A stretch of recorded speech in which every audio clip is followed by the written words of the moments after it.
ഈ വരുന്ന കിഡിലെ സാധനം പാനിപ്പുരിയാണ്.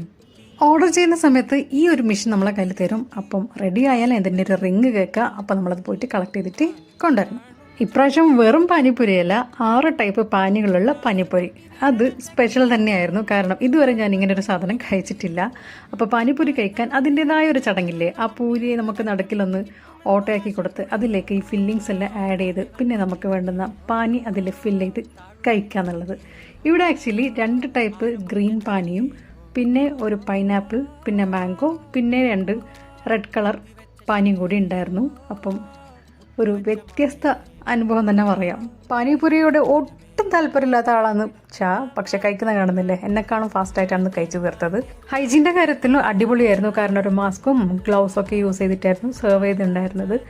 പിന്നെ പ്രസൻറ്റേഷനും വളരെ വ്യത്യസ്തമായിരുന്നു. കാരണം മിനിയേച്ചർ കാളവണ്ടിയിലൊക്കെ ഫുഡ് പോകുന്നത് കണ്ടിരുന്നു. അപ്പം അതിൻ്റെ കൂടെ തന്നെ ചെറിയ സ്വീറ്റ് സ്റ്റോളും ഉണ്ട് സൈഡിൽ തന്നെ. അങ്ങനെ കേക്ക്സും പിന്നെ ചെറിയൊരു ഈ സ്നാക്സും കിട്ടുന്ന ഒരു സ്ഥലമാണ്. ആക്ച്വലി ഇത് സെക്കന്ദരാബാദിലാണ്. നമ്മളവിടെ പോയപ്പോൾ പുറത്തിറങ്ങിയപ്പോൾ കണ്ടെത്തിയ ഒരു സ്ഥലമായിരുന്നു. ആൽമണ്ട് ഹൗസ് എന്നാണ് ഇതിൻ്റെ പേര്. അപ്പോൾ സെക്കന്ദരാബാദിൽ ആരെങ്കിലും വരുന്നുണ്ടെങ്കിൽ ഇവിടെ നിന്ന് വിസിറ്റ് ചെയ്യാം. അപ്പോൾ എല്ലാവർക്കും ഈ ഇൻഫർമേഷൻ ഇഷ്ടപ്പെട്ടാൽ do like, share, subscribe. Thank